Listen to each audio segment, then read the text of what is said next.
you may not know. And it's also an opportunity to point you to some additional things that would be useful for you to read. So let's start in 1945 with the landmark report, Science, the Endless Frontier, by Vannevar Bush.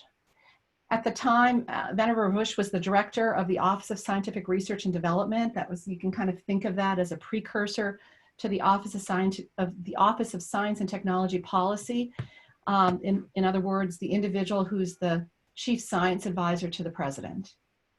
And so here we are at the end of World War I, and there's a note that there's a different economic climate that exists, that there's an influx of top scientists that have come to the US, and the US has really ascended to a very preeminent role in science and technology.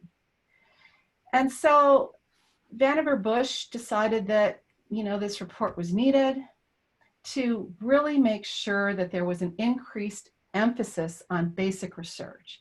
And basic research is what we like to talk about as that sort of unfettered research that just, you know, out of your imagination grows research. It's not directed that go build this widget. It's about just coming up with ideas in basic research that can lead to perhaps incredible advances for society down the road.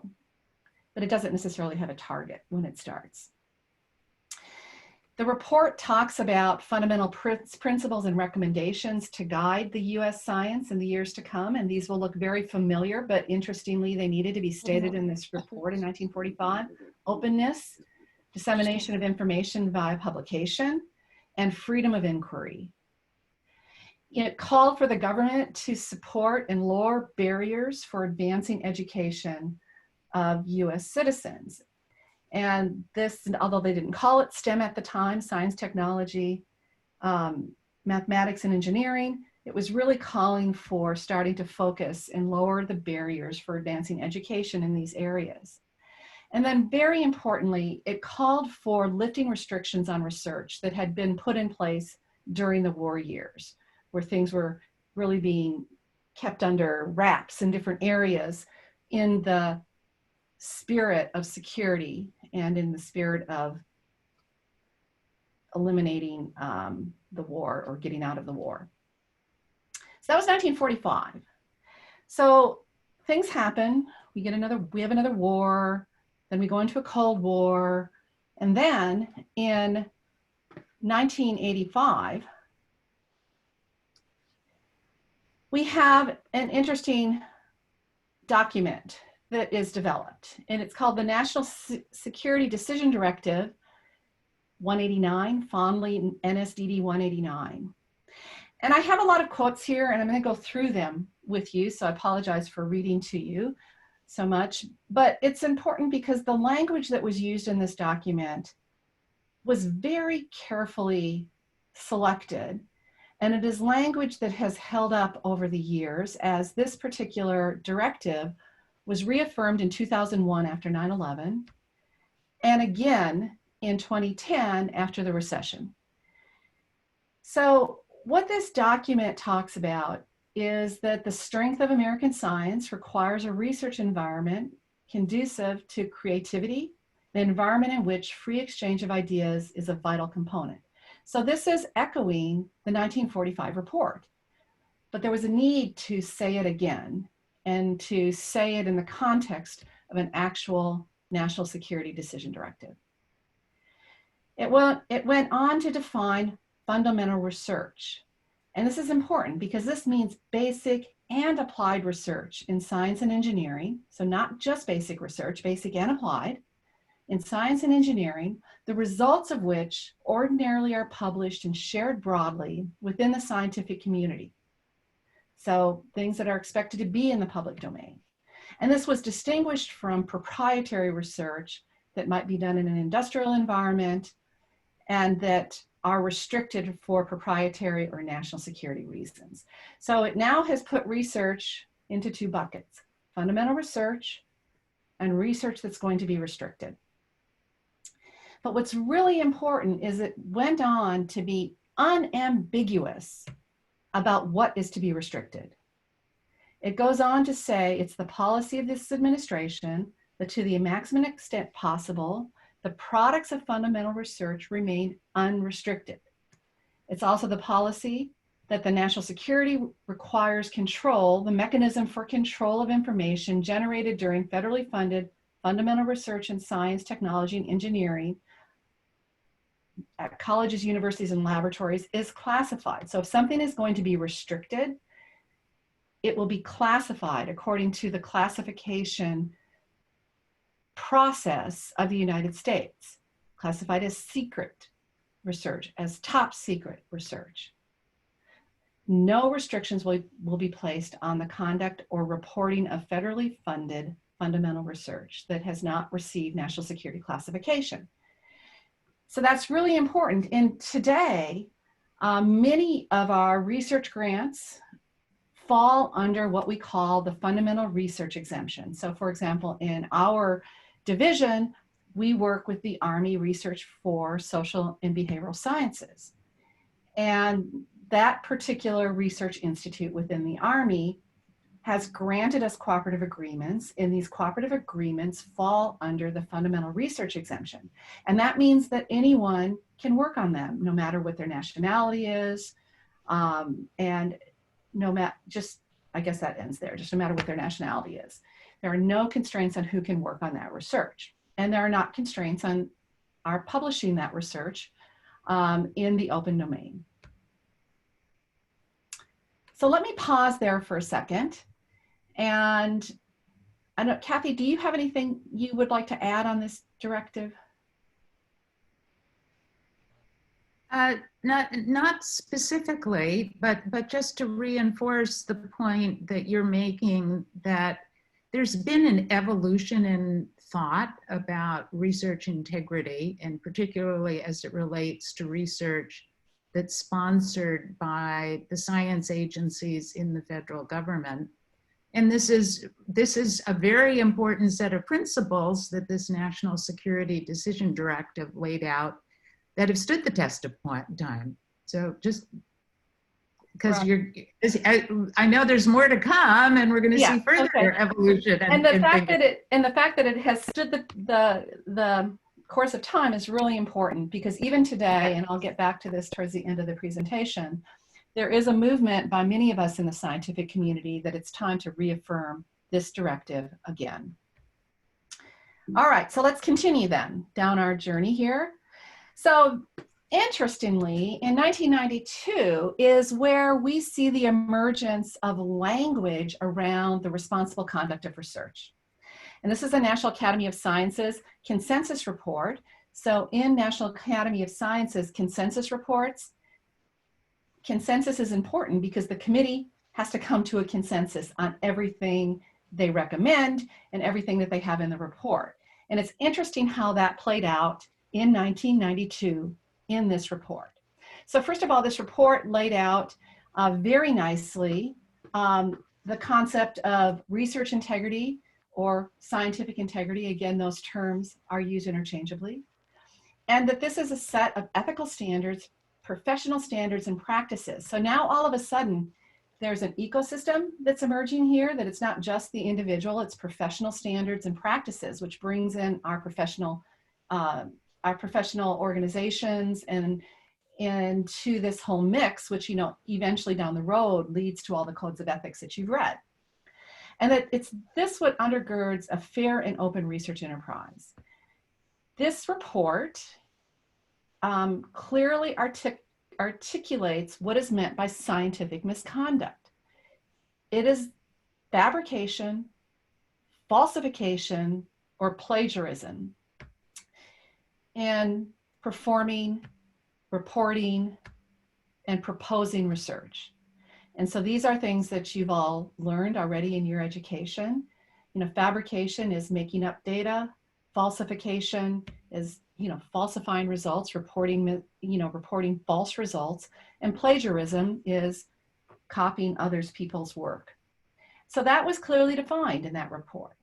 What was interesting, or what is interesting, is what they left out. So they specifically excluded research errors, differences of opinion, and misconduct unrelated to research.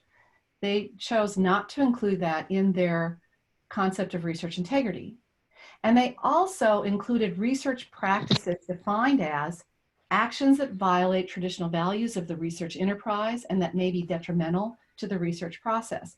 And so you have to kind of ask, why did they leave those things out, which they seem so important today? And at that time, again, it's a consensus report. At that time, my thought on this is that they thought those things were so obvious. If you go back to the history of how we got to this point. But I don't know for sure. I wasn't on the committee. This particular report led to a lot of discussions, and finally in 2000, there was a unified federal policy on research misconduct that emerged. Agencies actually, like NIH and NSF, put out formal policies on what scientific misconduct means and what the implications will be for individuals receiving federal funding from these agencies when in fact they engage in the misconduct of science. And again, to me, it's sort of interesting. That was 2000. I know that's 20 years ago now. And maybe that seems like a really long time ago for many of you, but it doesn't seem like a long time ago for me, where much of my career had already been in place before there were formal policies around this. And Sallie, I might insert here that the focus on misconduct, defining misconduct, was brought about because there were some high-profile cases of scientists who had fabricated data or where there were falsified data in publications. So the research community coming together to define what the community saw as, within the practice of science, the worst misconduct. This was essentially the motivation behind that. I worked closely with Dr. Ruth Kirstein and Dr. Franz Cordova in the late 1990s, building on the National Academy's report to make recommendations to the President's science advisor at the time about what the federal definition of misconduct in science should be. And our report was the basis for the unified federal policy that went forward in 2000. The exclusion of misconduct unrelated to research, things like sexual harassment in the laboratory or other types of poor behavior, was excluded because at the time the feeling was there are other human resources policies in place that relate to that kind of misconduct. And it's not special to a research setting. It can happen in an office setting. It can happen in other types of employment. So some of those other areas of misconduct unrelated to research, it was felt that those are human resources problems that occur in a variety of different settings and should be dealt with under those kinds of rules. So that was at least part of the thinking at the time. And now, of course, we're seeing a big emphasis on other kinds of misconduct within the research setting and how should those be dealt with. Thank you, Kathy. I also want to add right here, we're not going to go into it in a lot of detail today. You did read about it in some of your readings. I think that about being a scientist, the National Academy report that was very much targeted towards junior researchers, that in your career, if you see misconduct in science happening, fabrication, falsification, plagiarism, your responsibility as a scientist is to go through the right channels to report it. And this can be a very terrible thing when, well, at any time it's a terrible thing, but it's a particularly terrible thing if you're a junior researcher, a postdoc, or a graduate student, or an undergraduate student, and you see this happening, and there will be processes that you can seek out within your institutions. There'll be policies on what you should do. And when it turns out that it's a senior advisor, perhaps that's behaving in an inappropriate way in terms of scientific misconduct, it's very frightening to have to go through that. And I encourage you all to have the courage to do that if you're confronted with that, because there are people at the other end of that process, like myself or Kathy or Stephanie or Aaron or Gizem or any of our researchers, our research faculty, that actually will help you through that. And it is the obligation that we've signed up to as scientists. And like Kathy, I've had several administrative positions in my career, where as a dean or as a provost, where all of these issues land on my desk. And it's heartbreaking, but it does happen. And so again, our obligations together and to our community is to sort of do the right thing in the reporting of these things. So let's move on.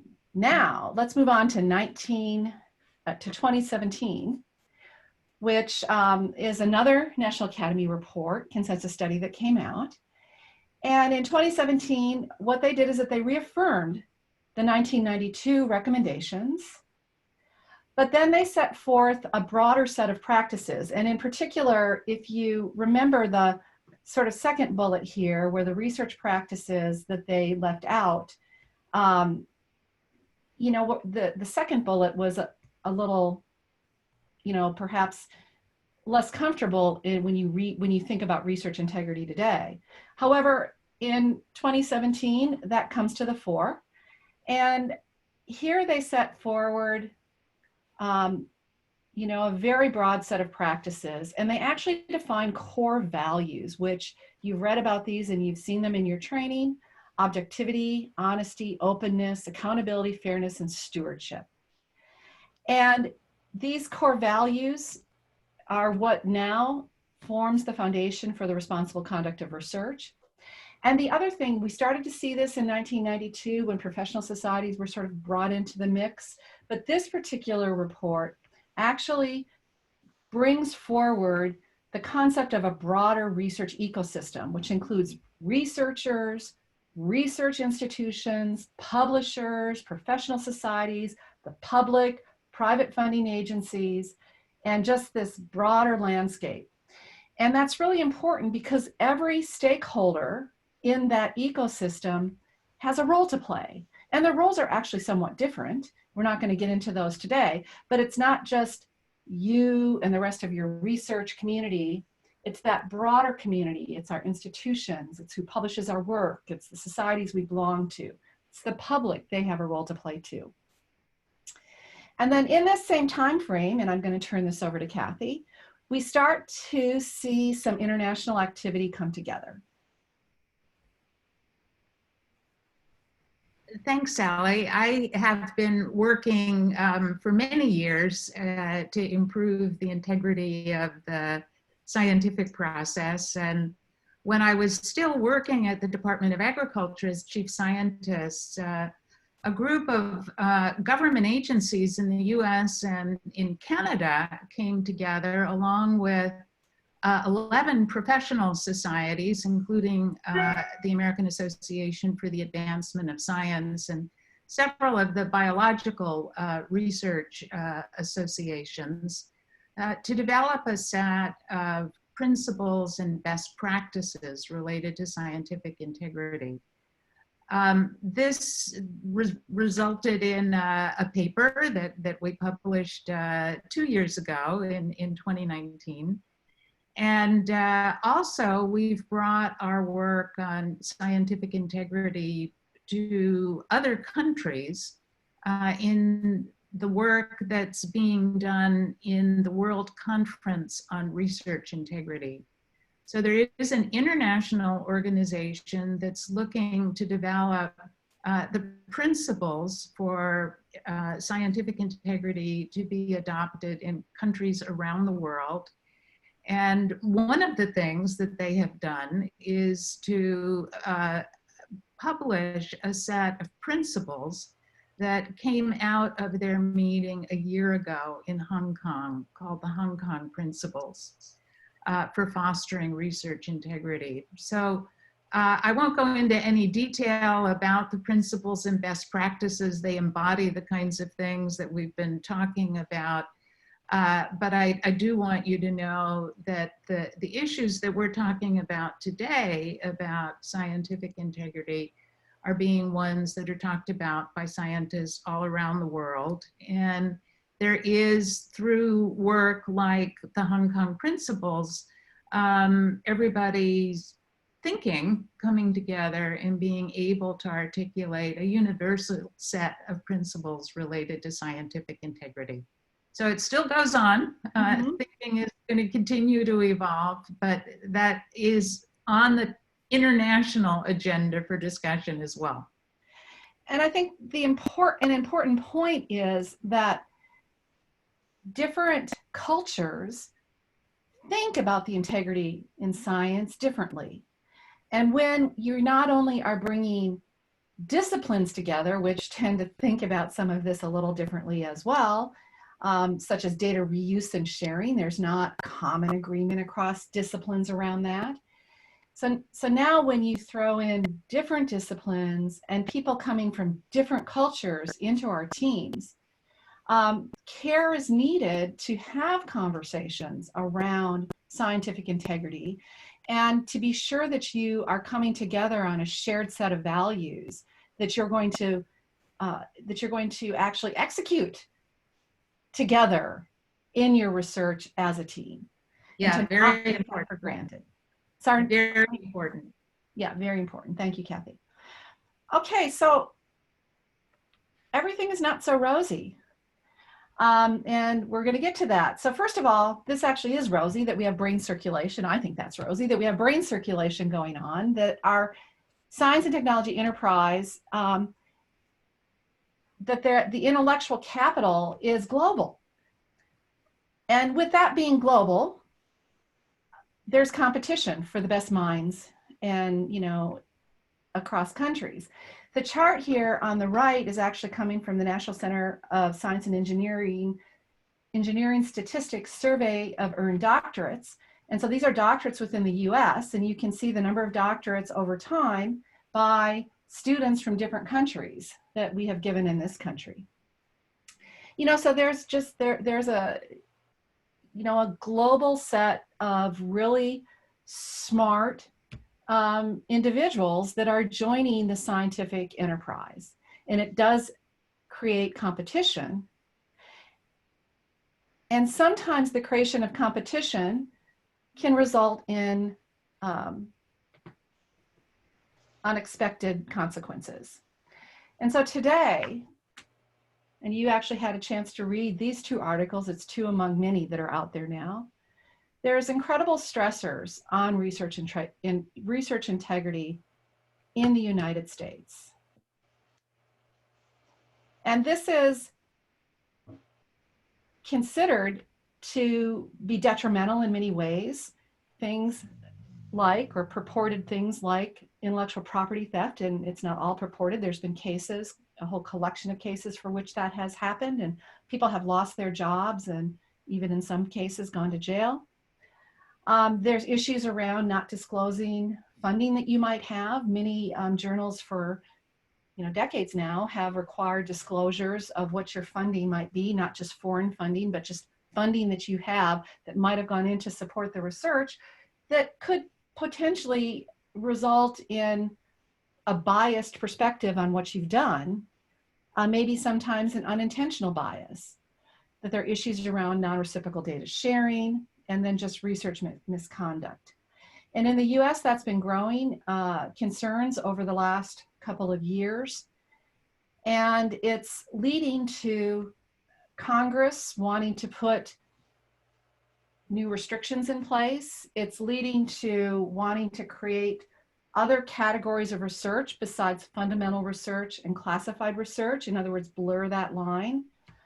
And so the scientific community, many of us are quite concerned about that because we actually believe that there are policies that funding agencies can put in place that could help shore up the negative behaviors that we've been seeing. And so let's talk about what those are.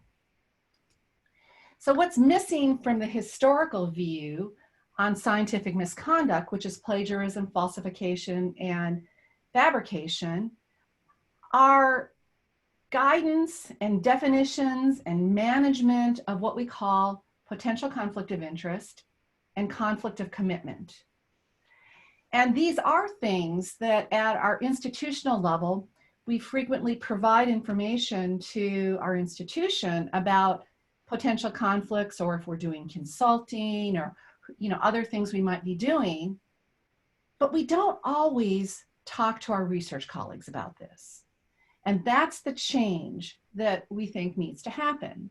So a conflict of interest, it's a set of circumstances that creates a risk that professional judgment or actions regarding the primary interest will be unduly influenced by a second interest.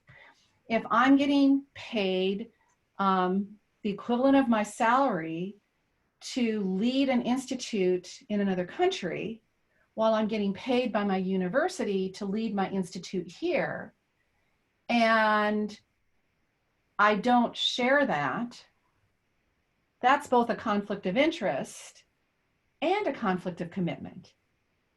Because a conflict of commitment arises when a faculty member or administrator's outside consulting activities can interfere with their primary responsibilities.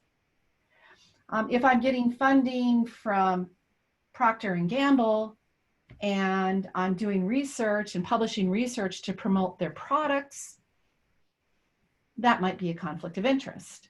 And when we've worked with Procter & Gamble, we've made sure that we keep clear where research and commercial gain to the company collide. And then there's financial conflict of interest as well. Now, I want to say that conflict of commitment is not just about a conflict of time. Conflict of commitment can also occur when there's asymmetric authority placed over someone. So let's say you're a graduate student and I'm sort of doing this other work over here, and I really need some charts and some quick analysis done to support this work that I'm doing over here that's completely unrelated to your dissertation or the work of the lab. And I ask you, could you do this for me? Well, that's not fair because I'm the senior PI and you're doing your research with me, and now I'm asking you to do something special for me that's not related to that. And that can be asymmetric authority that I'm exerting on you and taking advantage of your time and conflicting myself in that way.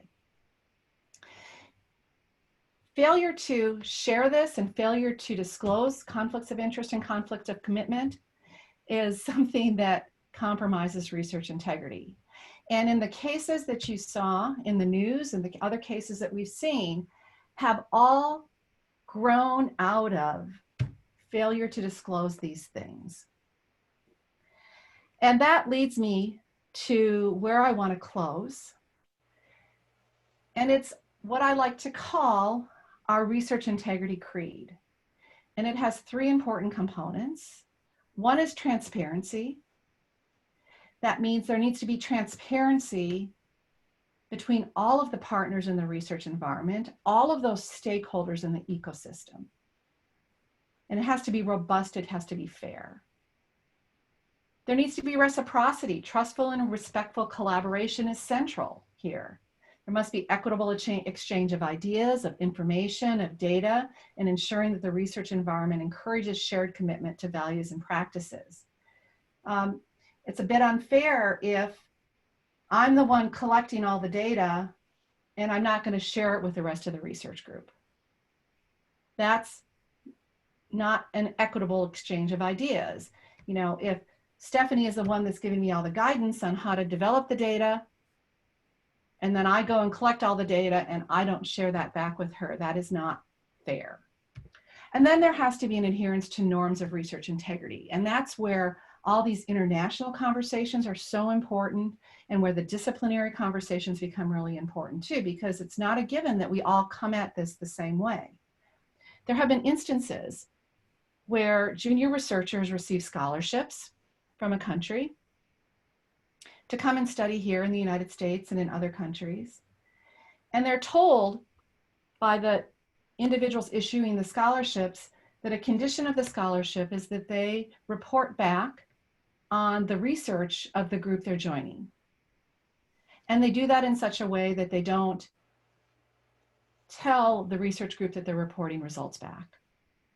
Now, if you're a junior researcher coming from a different country to the United States, you may not have any idea that that's not an accepted norm for our research groups.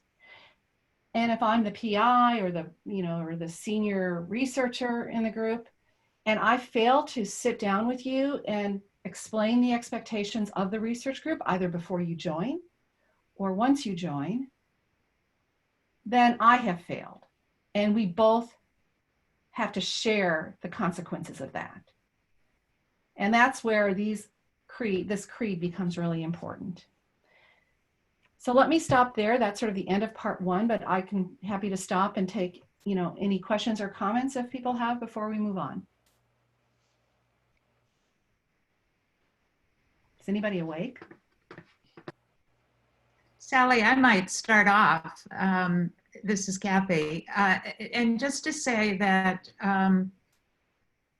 whenever I speak with groups of scientists about these issues of research integrity, I often ask a question. Have you ever felt that you were being pressured to do something that you did not feel comfortable with from an ethical perspective? Do you feel like you were being pressed to publish before the data had been thoroughly validated?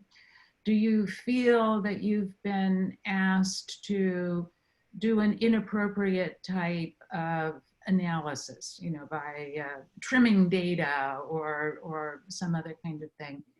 And it's really interesting that almost everybody in the audience, or a majority of people in the audience, will raise their hand and say, yeah, I've been in circumstances like that. And then the next question is, did you have somebody to talk to about it? So I think it would be good at this point for you to talk about, when you do have problems like this, who do you turn to? That's a great point, Kathy. So when you do have problems like this, one place to turn is to the project lead and to have a conversation, to your supervisor to have a conversation. Suppose the problem is with those individuals. It's really important to, again, look at the institutional process in terms of what that process is. If you have a mentor, to talk to your mentor, to know that you're not crazy, that you're feeling this concern.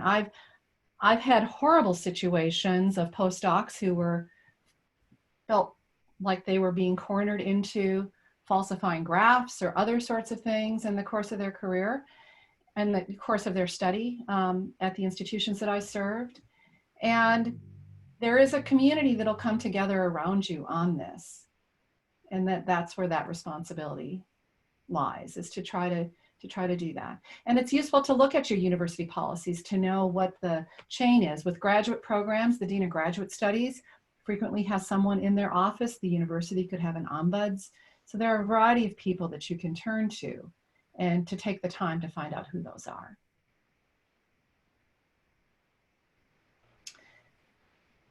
Well, folks are pretty quiet, heavy stuff, right? But now we're going to go to the actual fun part and turn this over to Stephanie to share how do you put any of this in practice?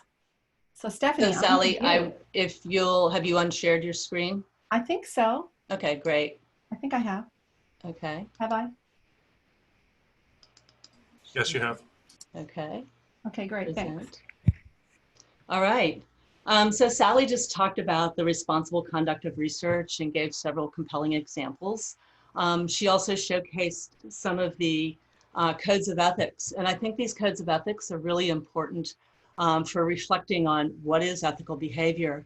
But what I want to do through this presentation is discuss with you the practice of ethics in data science research.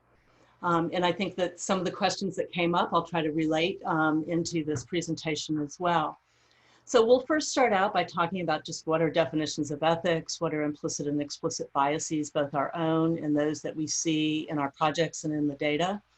And then the second challenge of being a data science researcher and being an ethical one is understanding the impact of repurposing data. And then we'll go back in history, just like Sallie did, and we'll look at the guiding principles about the Belmont Commission and the Menlo Commission and how they forged the principles that now guide our research. And then how we've taken that and implemented it into an ethics checklist. And you'll see a lot of the same themes that Sallie talked about, but I think now what we want to do is try to put this into action. So just thinking about how do you define ethics, it's pretty high level. Again, it may be like the code of ethics where we know it when we see it, and these words mean a lot. But anyway, we need to start with the baseline on how we define ethics. So it's the moral principles that guide a person's behavior. It's defined as shared values that help us differentiate what's right from wrong. Sallie talked about that. And it's also the morals practiced by a person or a group of people. But what does that mean? Why don't we do a few examples just to make this real and then to set the stage for the rest of the discussion. So back in 2016, and you may remember this, Amazon Prime was creating some algorithms, and they wanted to determine which areas or which neighborhoods should get same-day Prime delivery. And they explicitly did not consider race in their algorithms, and yet the data mapped almost perfectly by race. So the blue areas are primarily white neighborhoods, and those were the ones that were predicted to get same-day delivery. And the white areas are primarily those where minorities live, and of course they were predicted not to get same-day delivery. So even though the algorithms did not use race, the data picked up these social biases. And in fact, in this case, perhaps they should have used race explicitly in their algorithms. So moving on to a second example, this one is looking at hospitals, how hospitals and insurance companies use algorithms to assign risk scores. And they do this to about 200 million Americans every year. And the scores are derived from bills and insurance payouts that track the number of illnesses that any individual has, their number of hospitalizations, and a variety of other factors. So people were looking at these, especially independent health researchers. They looked at these risk scores and they were really puzzled by them because they found that the risk scores for Black patients tended to be low, even when they had deteriorating health conditions, even when they were sick. And the problem is that if you use bills and insurance payments as a proxy for people's overall health,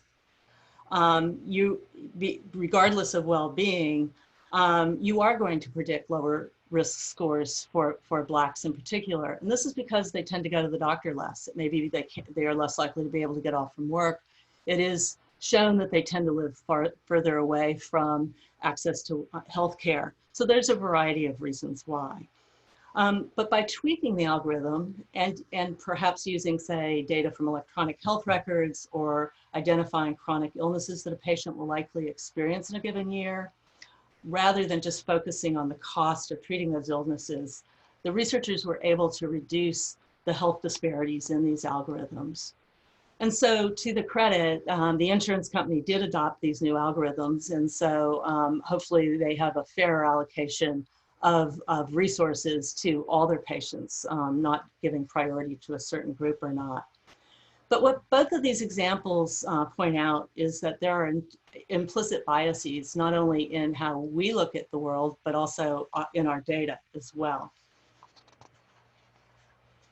So what is implicit bias? What's explicit bias? Well, let's start with explicit bias. That one's a little bit easier to see. It's when you actively and consciously have attitudes that shape how you behave towards members of a particular group. And implicit bias is essentially doing this unconsciously. You're not aware of it. It's sometimes called hidden bias as well. So why is this an issue? What is the problem with it? Well, early humans survived because they had the ability to quickly and automatically stereotype or categorize people. And every day we do the same thing. We group people into categories. We look at their social and other characteristics. And while this was done early on to protect them, now today it forms the foundation for stereotypes, and these stereotypes that we have lead to prejudice, and the prejudices lead to discrimination. So I think being aware of this, yesterday or in one of our sessions, Cass Dorius talked about bias being a habit, but through awareness and discussion and action, we can actually overcome these habits. And I hope that we'll have a session on that toward the end of the month. So just to make this a little bit fun, if you all have your phones or tablets or something nearby, if you'll all go to menti.com, and the code is on the screen, but it's 740384. And just, what are some examples of implicit bias, either in your everyday life or that you see in research? It can be any of those that you're aware of, just to see, get reactions, or even thinking about your current projects. What are the potentials for implicit bias in the research questions that you're addressing or in your projects this summer? So we'll give you about a minute to do this. Algorithms, yep.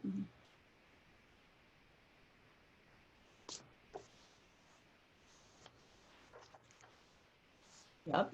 Kathy O'Neill's Weapons of Math Destruction, yep.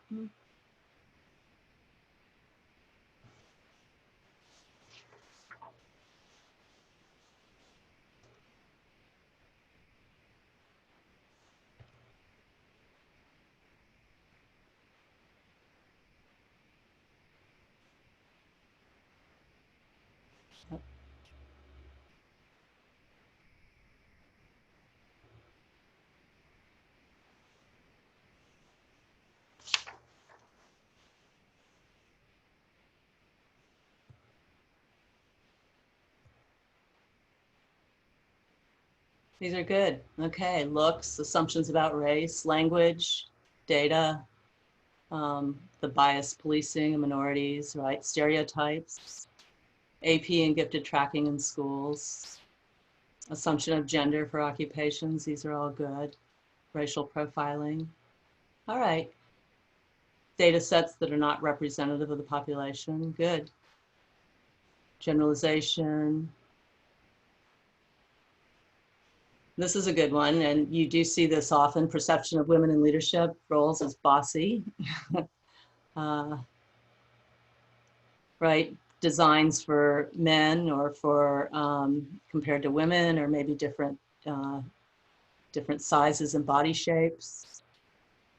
All right, I think these are good. I think we're starting to see these again, so we'll close this one, but hopefully this got you thinking about what implicit bias is, and to begin thinking about it in the context of your projects as well. So we'll go ahead and close this. Let's see, just stop scrolling. All right.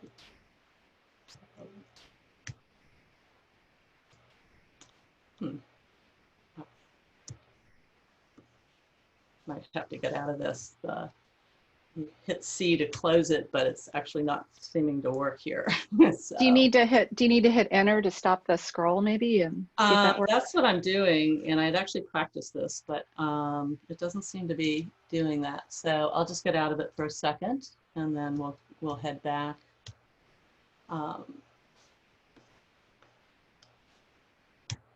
There we go.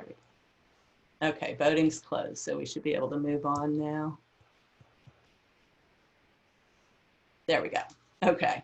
In fact, now we're moving a little too far. So just to wrap up, now we're translating, we go from what are ethics, what are implicit and explicit biases, and what about ethics and data science? As data scientists, we have an obligation to keep ethics at the forefront of our thinking.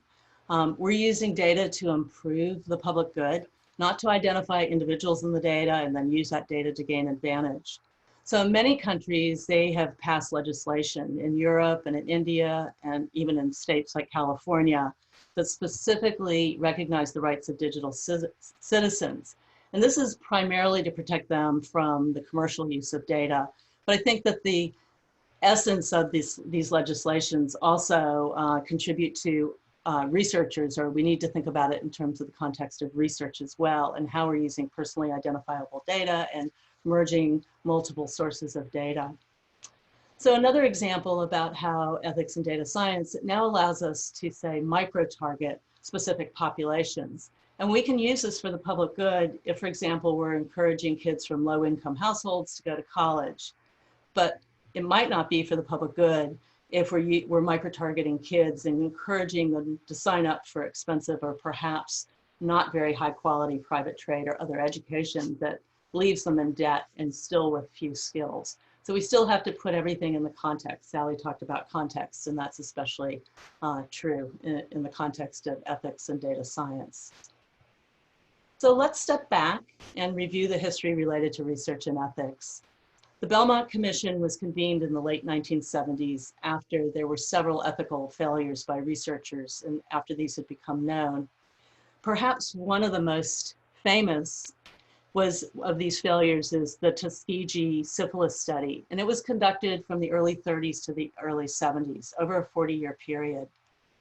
And what the researchers wanted to do was to observe the natural progression of untreated syphilis of poor African-American men.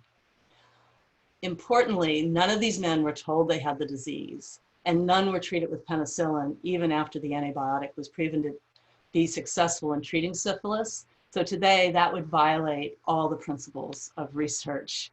But as a result, and this happened in the late 70s, the Belmont Commission issued 3 principles for the conduct of ethical research. The first is respect for persons. This is treating people as autonomous and honoring their wishes. The second is beneficence. This is understanding the risk and benefits of the study, and then first weighing the balance between do no harm or maximizing the possible benefits while minimizing possible harms. And the third is justice, deciding if the risk and benefits of the research are distributed fairly. So I think these principles should be familiar to you since you all took the Institutional Review Board or IRB training on the first day that you started in the DSPG program. I want to point out that these principles focus on research involving human subjects. So they apply only to the subjects that are part of the study. Really important, and it still has spillover effects to society. But what we want to do is around 2012, the Department of Homeland Security decided that we needed to bring these Belmont principles to the computer scientists, to the information communication and technology community. And so they looked at the Belmont principles, but they decided that they needed to be modernized, especially in this day of much more data and research being data being accessible to many more researchers. And so they added a 4th principle to this. They added respect for law and the public interest. So they're extending their research beyond just the human subjects in the study to really embrace the fact that our research needs to benefit the public good more broadly and not invoke harm on society as well. So this was important, and while we are only required to follow the Belmont principles in the IRB, we actually propose that we embrace these broader principles as portrayed in the Menlo report. So part of this, we've decided to define the principles that guide our research, but we need a way to understand them that can make them actionable. And one of these that we particularly like was the Bloomberg Data for Good Exchange in 2017. A group of people came together and said, how do we make these actionable? And they defined these 4 principles of fairness, benefit, openness, and reliability. So these translate perfectly or almost perfectly back to the Belmont principles, but they make them a way that's accessible. So they want, how do we invoke fairness in our work to reduce bias? How do we maximize the societal benefits while minimizing harm? And how do we maintain open and transparent practices? And finally, how do we ensure a complete understanding of the data, including how it was born and its quality? So another group of researchers or scientists also came together, and they're doing this primarily in what we might consider the hard sciences fields, but we want to adopt this to social science as well. And they adopted these principles that they call FAIR. So they want you to be able to access data by finding it using common search tools, to make these data accessible so that the data and metadata can be explored, interoperable so you can integrate it in whether you're using a Python program or an R program or some other type of software or database structure, and then reusable as well. I will have to say that it's far more challenging for the social sciences to adopt these principles because oftentimes our data are proprietary or we're not allowed to share the data, although we can use it in research. But we can look at ways to do that. We can create data enclaves. I did that at working in partnership with NORC when we had a set of data when I worked at NIST to make very proprietary data about businesses and innovation available. But at the same time, you do that in a way that ensures the safety of those data, providing it only to researchers who agree to use that data and not identifying individual companies. So science is facilitated and accelerated when we can build on each other's research. And I think these principles are really important because it allows us to build on each other's research and to not start from scratch each time. So let's summarize these principles. The Belmont principles and the Menlo principles will guide our research. And the data for good exchange and the FAIR principles, they give us how they guide our actions. And of course, the two are closely intertwined. So before we go actually into talking about the ethics checklist and how we want to implement the thinking about ethics at each stage of our project, I'll pause for a second and see if there's any questions.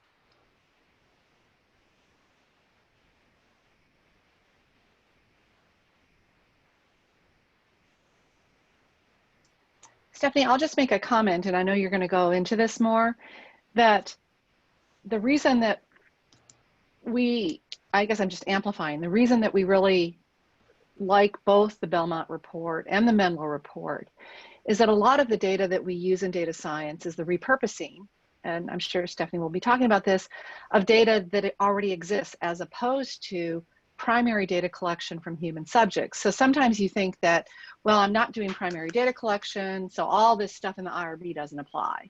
But that's not true. All of these things still do apply because this is about people. And so the Menlo brings that together in a really nice way, brings these two things together, just as Stephanie had on the previous chart. All right. I'm not actually seeing a chat, so I'm presuming that either there's no questions or I'm just not, you'll tell me if there's questions, Sallie. Yeah, there's nothing in the chat right now. Okay, great. Thanks. Thanks for confirming that. Oops. All right. So our data science checklist, which hopefully you've seen over the last week or so as you begin to start your project work, has 6 components to it. And we'll walk through each one in terms of the ethics checklist. And then we've added a 7th step, the after project debriefing. We're often really tired and glad the project's over, but it's worth it to take another hour or so and actually figure out refresh not only what went well in the project, but the ethical dimensions that were grappled with as well. So the very first step is the project identification and project initiation and the problem identification. In this, a key part of the checklist is that we want to first even assess whether this is a viable project and one that should be undertaken. We can do that, and in terms of identifying clear, crisp research questions as well. We do this by asking, we assess what the implicit biases of this project might be, what are the expected benefits to the public good, and do they outweigh the potential risks to certain populations? So you can see our language from the Belmont principles coming into this. We also ask about implicit assumptions and biases and how we frame the project. And again, as I said, should the project even be undertaken? Sometimes that's a really hard question to answer. And then what type of institutional review board approval process is needed, and has the team reviewed the protocol? So in terms of answering you all now know what your projects are. Let's talk about how you might answer the question in terms of what are the expected benefits of your DSPG project or projects. And again, you can go to menti.com and use the same code, 740384. And let's just see what some of the benefits might be. Some might be general or sort of similar across projects. Some might be specific as well.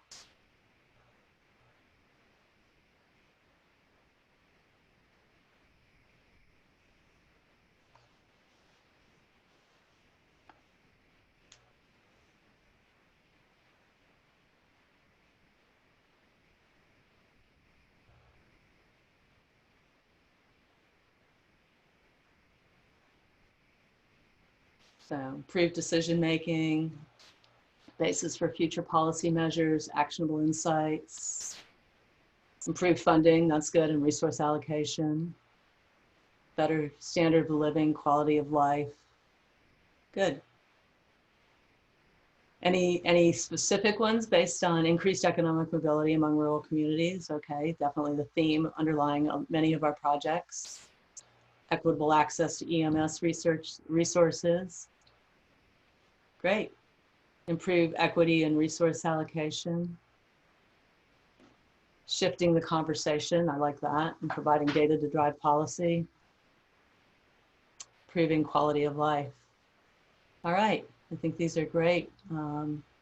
So just start to think about this in the context of your specific projects as well, and how we might make them both, they can both be broad sweeping as well as specific.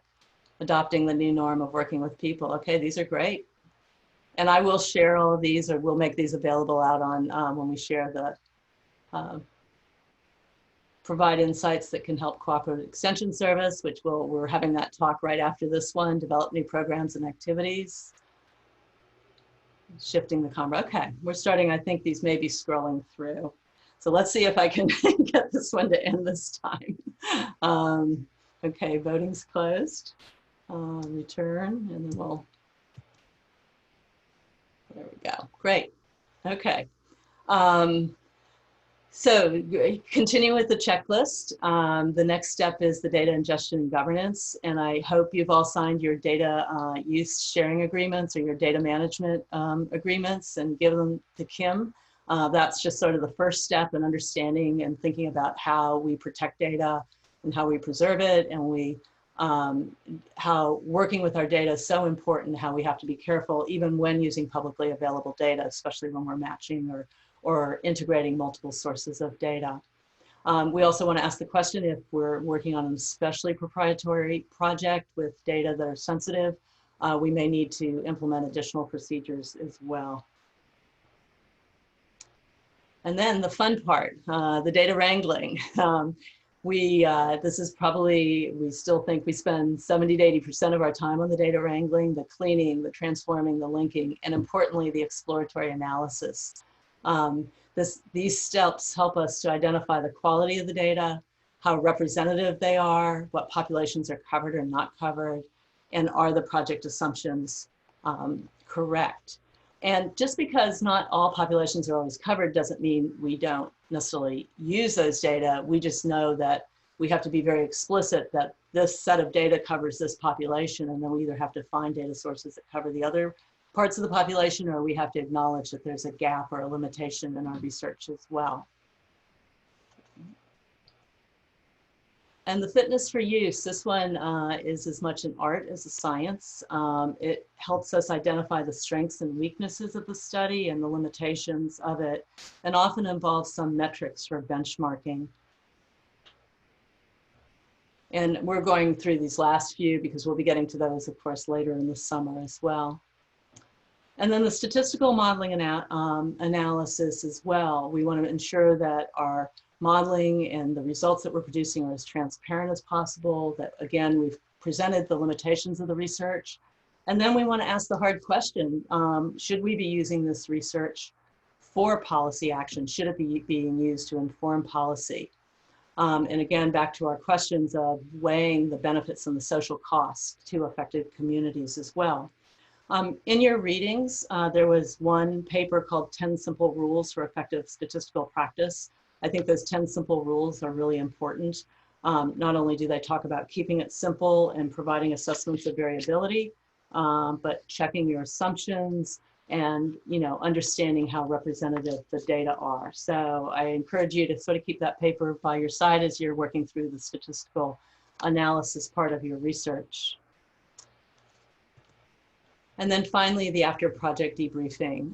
What are your lessons learned and what might be done differently next time, both in the context of the overall project, but also in the context of the ethical decision making or the discussions and considerations that you made during the project. What did you learn? This is not always easy. And then what might you do differently next time? I think when you get stuck, and Kathy eloquently pointed this out, sometimes either you feel pressured to do something or you begin to, feel like you're being pushed to maybe present results or take actions without either validating the results or some dimensions that maybe it's not quite unethical, but might border on making you feel uncomfortable with the results, is to definitely seek out expert help, both within our division, both within other teams. And the University of Virginia in particular takes equity and ethics quite seriously. And there's several centers and groups that work on issues like this as well. So we can always arrange a conversation and provide some additional insights or ideas for how to approach or tackle problems. So to summarize, we believe that having an ethics checklist is important. It's important because it's a reminder to ask these questions at each stage of the research. It's also important for ensuring that we have a discussion about implicit biases, both our own and part of the project. What are the data sources? What are the models that we're choosing? We want to understand why the IRB approval is necessary but not sufficient for addressing a researcher's ethical responsibility for his or her research. And finally, we want to ensure documentation, transparency, ongoing discussion, and constructive criticism throughout the project. These all help us to incorporate ethics into our projects and come out with the best solutions that will benefit all. And to wrap up, these are selected books that have influenced my thinking about ethics and implicit bias. And if you want some summer reading this summer, I'd recommend you pick up a few of them. They're quite gripping and provide a history of ethics and bias in the United States and elsewhere. So with that, I think we will wrap up and see if there's any questions. I have a question. Okay. Well, first, I would just second your recommendation of the Beverly Daniel Tatum book. That's really wonderful, wonderful exploration of racial identity development. But my question has to do with implicit bias in the context of data analysis. We so often either don't control the data that we're collecting, so maybe we're scraping the web or analyzing social media, or we didn't collect it in the first place. And so how do you control for implicit bias there? I mean, I'm thinking of situations where, you may have an objective process or something like that, but implicit bias creeps in, like facial recognition programs. Well, I think we go back to our questions. How do you make sure you're not doing it? Sorry. Sorry, go ahead. No, go ahead. But you weren't finished. Oh, I was just saying, how do you make sure that you're not making that kind of mistake? I mean, this is where it's as much art as science, but I think we go back and we say, how representative are the data? How complete are the data? What is our confidence level in using these data? Sometimes you don't know until you're more knee deep in your research. The data discovery part of the research is really important in this, that we identify all possible data sources that might come to bear so that you have options. I know I come from the federal statistical system and you tended to work on a few surveys. And so those were the surveys you went to answer all questions. Well, what I love about what we do is we start by saying, we start with a clean slate and we say, what data could inform this and what are the possible services? And we uncover amazing different kinds of data that could help answer our questions. So not only does that allow you multiple sources of data to validate your results, but also to consider using a different source if one does not seem to have the quality or representativeness that you want. So it takes extra work. You know, you can't just shove the data in and, you know, say, oh, look at these results. Aren't they great? You really want to understand your data. You want to understand how they were born and what those quality are. Thank you.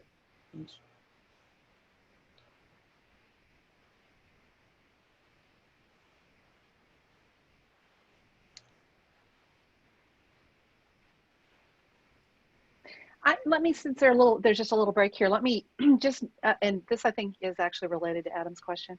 Let me just also say that, you know, when we're doing data science for the public good and all the projects that you're working on this summer, you know, they're pretty applied projects, and we want to make, we want to provide some data insights. We want to provide some information, you know, back to the partners in the communities we're working with. And I think the thing you need to keep in mind is that it's not going to be perfect, and you need to, when you work through the checklist, be able to identify the imperfections as you go, or you know, concerns you might have about some of the data sources. You're going to go through data discovery, not just use what's convenient. You're going to use, you know, dig hard to try to find things that might be relevant.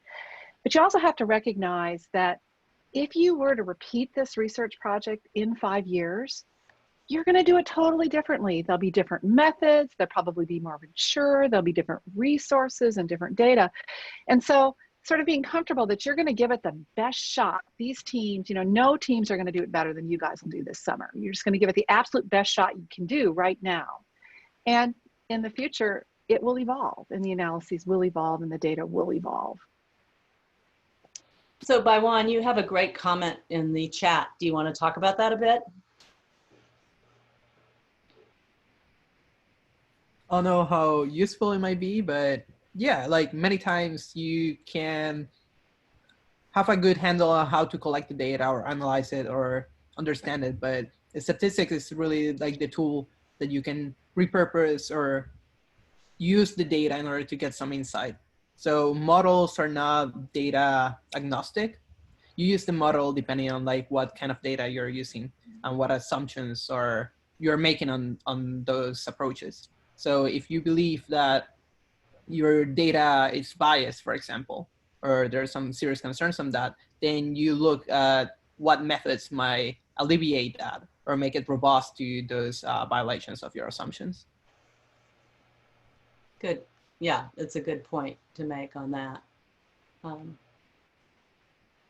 I see some of you have started these books or read them. That's good. Sounds like you might agree that they are important for thinking about ethics and bias.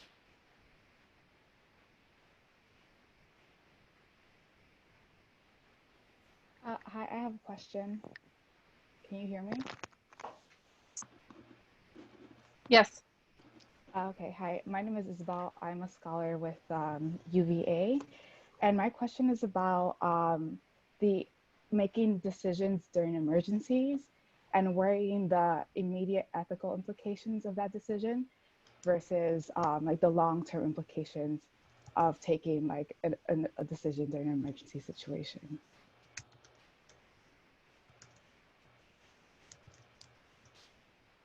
Sallie, do you want to take that? I was actually replying to a chat question. So. Or do you mind repeating your question? I was unfairly multitasking. You're muted right now, Sallie. Sorry, I was going to have Kathy take that one on because I think she probably has the most experience there. Perfect. Sure. I was reflecting on the experience that I had as the Undersecretary for Food Safety, because there were frequently situations where it was an emergency. There was an outbreak of disease that was caused by contaminated food, and we had to be making decisions based on evidence about whether to recall that food, what to tell the population about how to respond. But we always were working with incomplete data, not enough information. And in those situations, I found you have to err on the side of protecting the public health in an emergency situation. So that was my guiding principle in an emergency when there wasn't enough information and there wasn't going to be enough information. So what were the kind of steps that I had available to me that would provide for public health protection? And that was what I used in those kinds of circumstances. So does that begin to answer your question? Yeah, a little. Thank you so much, Kathy. Sure. And Kathy, there's the flip side though too, is recognizing when there is a public health crisis and you need to take action. I mean, didn't the CDC miss the SARS outbreak at first? And so that's hard. Sometimes the reverse is also very hard. Yeah, well, yes, there may be emerging data, but whoever was in charge at the time did not feel that it was sufficient enough to Right. invoke action. Yeah. And in terms of a conversation that's going on at almost every university right now, which speaks to your question, Isabel, is around testing and testing for COVID and requiring that students, when they come back to campus, will agree to be tested, and faculty and staff, or not. What are the implications to that in terms of what that could uncover and in terms of fairness? And I don't know where all that's going to fall yet, but that's, a great example, I think, of where the tension of what to do is being played out as we watch this presentation.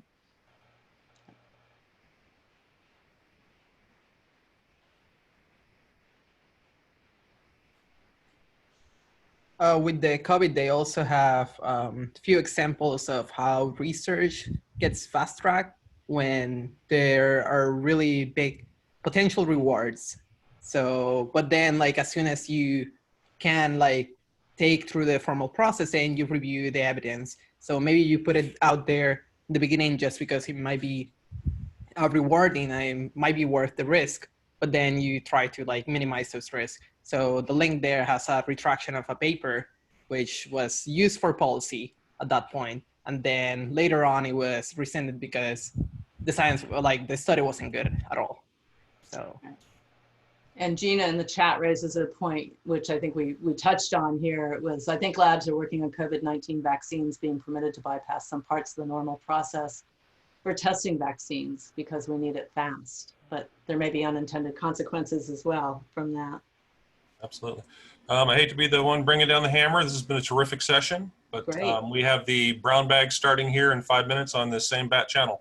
All right. So we just can stay on, right? You can just stay on. Yep. Okay. Thanks, Aaron. Sure. Thank you. Thank you, Stephanie. That was a great, Thank you, great Sallie. presentation. Great. Yeah. Thanks to everybody. Thanks for the questions.